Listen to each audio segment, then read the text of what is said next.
What's up, guys? I was trying some fun things with Zane, and he gave me the thumbs up with that one. So I'm happy that Canva is a cool setup, and you can do some really impressive things all in one area. And I think one thing, Zane, that you and I've talked about before with just trying things, like getting them out there the first time, really leads into our current conversation of acquiring your first customers. Like how do you get that first customer there, and how do you really assess it? And I know you had a really good conversation with one of our mutual buddies in Surge from Locomate, talking about this type of conversation of how do you get from thought, idea, beta to actually having a paying customer. Anyway, everybody, welcome to the RPH Ally Technology Show, Healthcare Tech Show with the Digital Thoughts man himself, Zane. Hey guys, how's everyone doing? His advice was just pray and hope that everything worked. No, I'm kidding. No, I mean, it was a really interesting conversation. I think the podcast came out 2 weeks ago, and he was talking about his journey about getting his first customers. And he said something really, I mean, when you hear it, you're like, oh, of course. But when you're in the process, you don't think like this because you're just trying to survive, honestly. But he was talking about how you want your first customers to be your partners that are going to help you develop moving forward. And I don't remember exactly his wording, but I'm just kind of paraphrasing a little bit. But he's like, you need to find somebody that's okay with like the 25% that you have right now. And that doesn't lead itself to like bigger systems and things like that, because they're going to constantly want to add more, make you want to do more. And the reason he said that sometimes those are not the best first customers is because you're going to get bogged down regardless. Your product is going to come out late. You're going to be just in this development cycle constantly. So it's better to find people that are okay with what you have right now, get it out there, get some beta testing done, make sure it's working. And then from there, not only do you have somebody that that trusted you and wanted to use your product, and then you also have actual data that you can use to go to those bigger systems and let them know, be like, hey, we got this system on, we got this data from this product. What do you guys think? And then they might be like, hey, that makes sense, right? So and I think that's a great approach, and that's the way they approached it as well. They went out just, if they said, hey, we want this and this, they said, okay, we'll come back to you guys. They're not like, hey, you're dead to us. Like, hey, we'll just come back to you guys when we do have that built in, right? They took their advice and they said, okay, when we have X, Y, and Z built, then we're going to approach, person A. I think it's so smart. And I mean, it's all about, maybe it's used too often in development spaces and in just business in general or sales, but it's all about one pain point. Can you address one pain point for that first group of clients? Like everybody has dreams when they're first kind of launching new technology, or even when you're adopting new technology, you're thinking like, I want it to solve everything in the world that's ever gone wrong. It's just not possible. Like you said, the sprints get overwhelming. The needs get almost contradictory with like what you're needing from different customers and clientele. And so I think that, Surge's advice there, and really to acquire your first customer, you have to be able to do exactly that. Analyze where are the pain points, who is a group you can trust to be able to grow with you, and address just that one that's meaningful to them. Any pain points that you've felt like over the years, Zane, that you've had a technology company that you worked with in the oncology space, or where you're at now in the PM space, that has been on either side of that equation? Like they've said they're going to do these things and flopped, or they came in and said, this is all we can do right now, and they delivered on that, and then they could grow? Yeah. Unfortunately, I mean, I can't name names, but unfortunately, I've dealt with more of the former rather than the latter. Because I mean, I wasn't involved in those decisions when I worked in the hospital systems. So I mean, there was one company, pretty large company, that had a pretty well fleshed out product. Well, that's what they made it seem like. And when it got to us, by the time it was all the contracts were signed and everything, and we were told the workflow, we were like, this is ridiculous. This is not helping. It's supposed to, increase accuracy or, increase speed, but it was doing the exact opposite. One thing you find out in healthcare, and probably a lot of different industries, is when a solution is put out there, we, not saying that everyone wants everything quickly, and especially in pharmacy, we're the last link in the chain, and we are pressured to do things faster than sometimes we would like.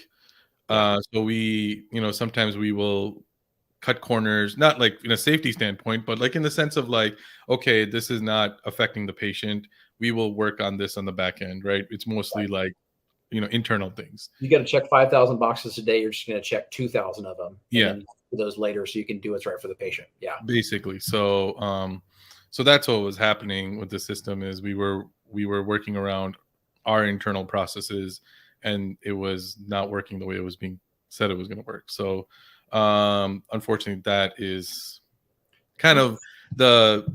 I mean, I don't know. You probably had the similar situations with your career, and that's one of the reasons why, like, and I kind of talk about this, is why I want to get into tech, is because I think we need people like us, people that have actually been in the front line, to be like, hey, this is not going to work because of this. But you have a great idea, but why don't you look at it this way, and then it will work, and you will make everyone happy. So yeah, I'm trying to think of anyone that had a small product that delivered, and I unfortunately can't think of one, because again, I worked at a bigger hospital system, and those hospital systems are usually not the best clients for really small startups. Yeah. um because they're going to want everything in the moon, to be given to them, and then B, the sales cycle might just bury you Yeah. in general.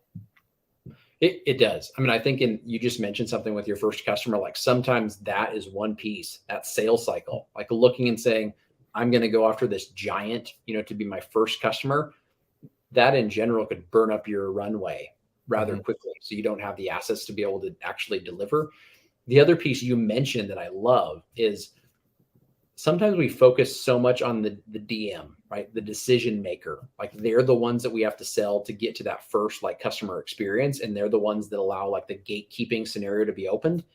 But then what ends up happening, you work with the actual boots on the ground human beings that are doing the work, that are the professionals there inside the trenches. You didn't consult them, you didn't work with them, you didn't talk to their pain points. And I feel like that's another important part of acquiring your first customer is knowing who they actually are, not just Yeah. knowing who's writing the check, but knowing who's going to use the solution and that it's valuable in answering that one pain point for them and not causing additional, headaches. But I've seen that, like you were saying, Zane. There's one company. It was actually like a vial solution, like a vial mixing solution. Mhm. Um, they interestingly they withdrew their product because they had some issues with it, which was funny because it was fantastic. Like our facility used it. We used it for mixing things right on the floor for emergency situations, et cetera, or immediate use situations. And it was one of those non-tech but development pieces that I thought, this is great. Like it just works so seamlessly and so easy, for us to be able to do it. Unfortunately, they they lost a number of customers because of some of their like back end validations of using it, like actually vetting out the product in real life situations so they could make sure they weren't going to encounter some of these, issues. And I think that's another important piece is it's great if you acquire the first one, but if you leave a bad taste in their mouth Yeah. and you don't wow them, getting the next customer, it's going to be rough. Yeah, and there's this guy called Alex Hermosi. Yeah. He is, yeah. So he said he's You like, know what? You guys have a resemblance. You and the Hermosi family yeah, right there. I just make me a little taller, maybe drop like maybe a couple 100 pounds, and then I'll be there. Yeah.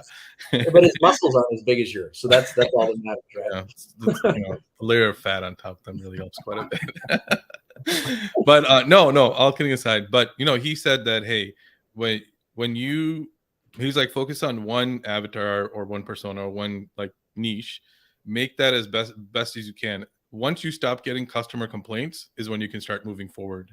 And he's like, then you can move to a different niche or a different product or different something else. But he's like, until you get to a point where because you're constantly evolving the product to the point where it's so good that people are like, wow, this is amazing. They've thought of everything, right?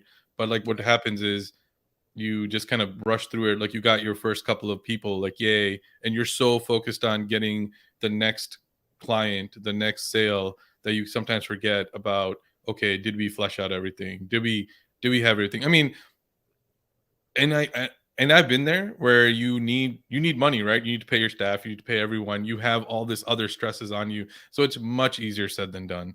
Yeah. And even big companies are not really good at this. So to say that startups will be, and that's why but that's what separates like the unicorns from just something that will be around for a couple of years, right? Yeah, unicorn in my mind is just it's so. You watch The Office at all, Zane? I love You an that. Office fan? Okay, good. Yep. I remember you and I were brothers on that one. There's one that there's a unicorn character that pierces the sky like that Dwight is selling. Do you remember that? Yeah. That is what I now think of as unicorns. Like there's so many VC unicorns, like they're just so backed by just fake money that now they got to that status and then they plummeted. We've had a ton of those kind of pop up. And the interesting things are what you just brought up there, what Hermosi brings up is really fleshing out that product. I think, but the opposite can happen, right? You and I have both seen it, that you can have a company that's like, it's not good enough. Like this has to be better. This piece of branding needs to be different. The way we've set up the art on it has to vary. And they're not able to just focus back on what we started with of having that one pain point, to be able to just answer that one question, and you don't have to do everything, under the sun. Yeah. Well, cool, buddy. Well, just like always, we always ran up right on the brink of time. Any more things on acquiring your first customer you want to drop some knowledge nuggets to everybody, and then tell them about our pitch competition coming up? Yeah, no, I think acquiring your first customer is an art, and you just kind of have to. I think one important thing is finding a champion inside of that organization that'll champion you and your product, and they have to be high enough to where they have some pull, but not that high to where they're never just going to look at you. So I think that's another thing, right? Is reaching out to people that are right at the cusp of decision making, like director level or things like that. So that's just one thing that I've noticed as well. In terms of pitch competition, we are taking entries for startups that are healthcare, that are founded by healthcare people. You can be a clinician, nurse, whatever you want.